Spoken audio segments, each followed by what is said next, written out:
आज की वीडियो में हम आपसे बात करने जा रहे हैं कि 11th क्लास में कौन कौन से सब्जेक्ट होते हैं। ये वीडियो उन छात्रों के लिए बहुत ही ज्यादा महत्वपूर्ण साबित हो सकती है जो विद्यार्थी इस समय 10वीं कक्षा में पढ़ाई कर रहे हैं या फिर 10वीं कक्षा पास करने के बाद 11वीं कक्षा में प्रवेश कर रहे हैं। जब हमें 11वीं कक्षा में प्रवेश करना होता है तब हमें कुछ विकल्प का चुनाव करना होता है। उसी के अनुसार हम अपने करियर को बना सकते हैं। तो चलिए आज की वीडियो को शुरू करते हैं और आपको इस बात की जानकारी देते हैं कि 11th क्लास में कौन कौन से सब्जेक्ट्स होते हैं, आप किस सब्जेक्ट से पढ़ाई कर सकते हैं, आपके लिए कौन सा सब्जेक्ट फायदेमंद हो सकता है। आज की वीडियो में हम आपको इन सभी चीजों के बारे में पूरी जानकारी देंगे। 11th में कौन कौन से सब्जेक्ट होते हैं। सबसे पहले तो आपकी जानकारी के लिए बता दें कि 11th को 3 भाग में विभाजित किया जाता है। इसका मतलब होता है कि 11th क्लास में 3 विषय महत्वपूर्ण माने जाते हैं जिनमें से आप किसी भी विषय का चुनाव कर सकते हैं, science, commerce, arts. 11th class में साइंस वाले सब्जेक्ट कौन से होते हैं। सबसे पहले हम बात करते हैं कि साइंस में आपको कौन कौन से सब्जेक्ट्स मिलते हैं जिनके बारे में आप पढ़ाई कर सकते हैं या आप अपना बेहतर करियर बना सकते हैं। Mathematics, biology, chemistry, physics, English, Hindi. Science में 2 ऑप्शन दिए जाते हैं, बायोलॉजी या मैथ्स। इन दोनों में से आपको जिस सब्जेक्ट में इंटरेस्ट होता है तो आप उस विषय का चुनाव कर सकते हैं। बाकी 4 विषय कंपलसरी होते हैं, मैथ्स, हिंदी, इंग्लिश, भौतिक विज्ञान, रसायन विज्ञान। साइंस में बायोलॉजी के सब्जेक्ट बायोलॉजी, इंग्लिश, हिंदी, भौतिक विज्ञान, रसायन विज्ञान। साइंस लेने के फायदे और नुकसान। अगर आप 11th क्लास में एडमिशन ले रहे हैं और साइंस लेना चाहते हैं तो सबसे पहले इसके फायदे और नुकसान के बारे में जानकारी रखना बहुत ही ज्यादा जरूरी होता है, क्योंकि कुछ ऐसे लोग होते हैं जो दोस्त या परिवार के दबाव में आने पर साइंस स्ट्रीम ले लेते हैं, लेकिन उनके लिए आगे चलकर इसमें नुकसान भी साबित हो सकता है। दूसरों के कहने पर कभी भी साइंस स्ट्रीम का चुनाव नहीं करना चाहिए।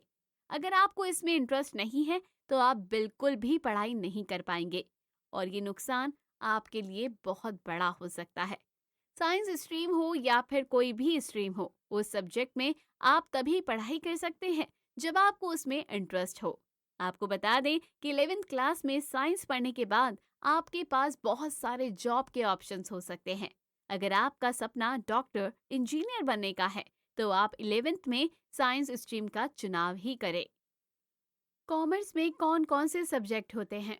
अगर आप अपना बिजनेस करना चाहते हैं या फिर किसी कंपनी के सीईओ बनना चाहते हैं, इसके लिए जरूरी है कि आप 11th क्लास में कॉमर्स सब्जेक्ट का चुनाव करें। तो चलिए अब आपको बताते हैं कि कॉमर्स में आपके पास कौन कौन से सब्जेक्ट हो सकते हैं। Accountancy, business studies, economics, English, mathematics या फिजिकल एजुकेशन। तो कॉमर्स लेने के फायदे भी क्या हैं? जब आप 11th क्लास में कॉमर्स स्ट्रीम का चुनाव करते हैं या फिर किसी भी स्ट्रीम का चुनाव करते हैं तो आपके दिमाग में ये सवाल जरूर आएगा कि इस सब्जेक्ट को लेने का फायदा क्या हो सकता है। ऐसे में आपको बता दें कि अगर आप 11th क्लास में कॉमर्स लेते हैं तो इसके लिए आपके पास बहुत सारे करियर ऑप्शन हो सकते हैं।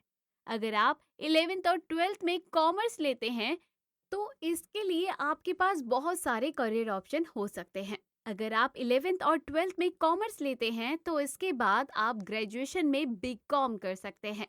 ये एक 3 साल का डिग्री कोर्स होता है। कॉमर्स सब्जेक्ट लेने के बाद आपके पास बहुत सारे नौकरी के ऑप्शंस होते हैं। इसमें आप अकाउंटिंग और बैंकिंग जैसी जॉब भी कर सकते हैं। इसी के साथ साथ आपको बता दें कि आप ग्रेजुएशन लेवल पर काफी सारी नौकरी पर भी अप्लाई कर सकते हैं। बीकॉम करने के बाद भी आप काफी सारे कोर्स भी कर सकते हैं जो प्रोफेशनल होते हैं और उसमें आपको अच्छी खासी नौकरी और सैलरी भी मिल सकती है, जैसे कि BBA, CA, BBS. BBA bachelor of business administration, CA chartered accountant, BBS bachelor का business studies, BHM bachelor of hotel management, BMS bachelor of management studies, CS company secretary program, MCom master of commerce. अब है 11th में arts के subject. अगर आपका सपना है PCS, या फिर आईएएस बनने का है, तो इसके लिए आपको आर्ट सब्जेक्ट का चुनाव करना बहुत ही ज्यादा जरूरी होता है। 11th में अगर आप आर्ट्स के द्वारा पढ़ाई करते हैं, तभी आप आईएएस जैसे एग्जाम की तैयारी बेहतर तरीके से कर सकते हैं। 11th में आर्ट सब्जेक्ट का चयन करने के लिए आपके पास बहुत सारे ऑप्शंस होते हैं। इसमें से आपको निश्चित करना होता है कि आप कौन से विषय का चुनाव करना चाहते हैं। तो चलिए आपको 11th आर्ट सब्जेक्ट के विषय में बताते हैं। Hindi, English, history, geography, political science, psychology, Sanskrit, sociology, economics, philosophy. 11th में आर्ट्स लेने के फायदे। अगर आप 11th क्लास में आर्ट्स स्ट्रीम के द्वारा पढ़ाई करना चाहते हैं या फिर करना चाह रहे हैं, तो ये आपके लिए बहुत ही ज्यादा फायदेमंद साबित हो सकता है। क्योंकि ऐसा नहीं होता कि आर्ट्स सब्जेक्ट लेने के बाद आपके पास करियर ऑप्शन नहीं होता, बल्कि सबसे ज्यादा बेहतर विकल्प आर्ट्स के द्वारा ही मिलते हैं।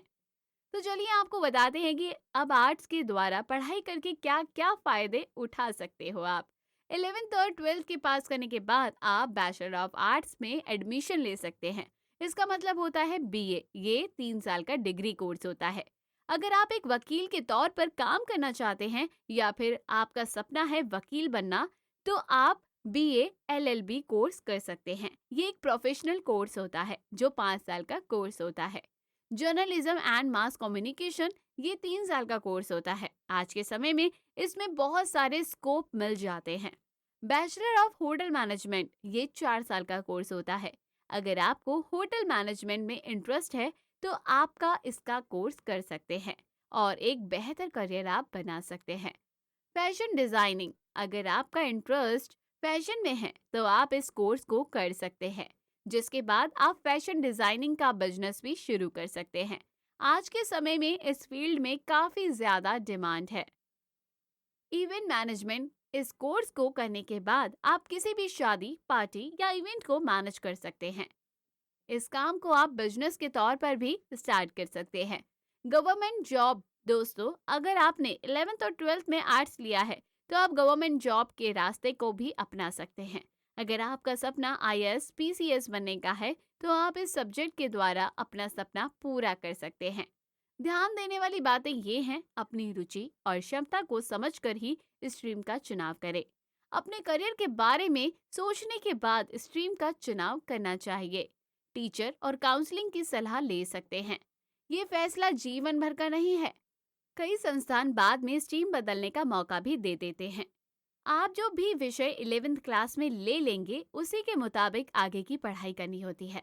उम्मीद करते हैं आपको आज का वीडियो पसंद आया होगा। अगर आप भी 11th क्लास में सब्जेक्ट लेने की वजह से कंफ्यूजन में हैं, तो आप कमेंट सेक्शन में कमेंट करके हमें बता सकते हैं। हम आपकी हर प्रकार से सहायता करने का प्रयास करेंगे। अगर आपको ये वीडियो अच्छा लगा, तो इसे लाइक और शेयर और सब्सक्राइब करना तो बिल्कुल ना भूले।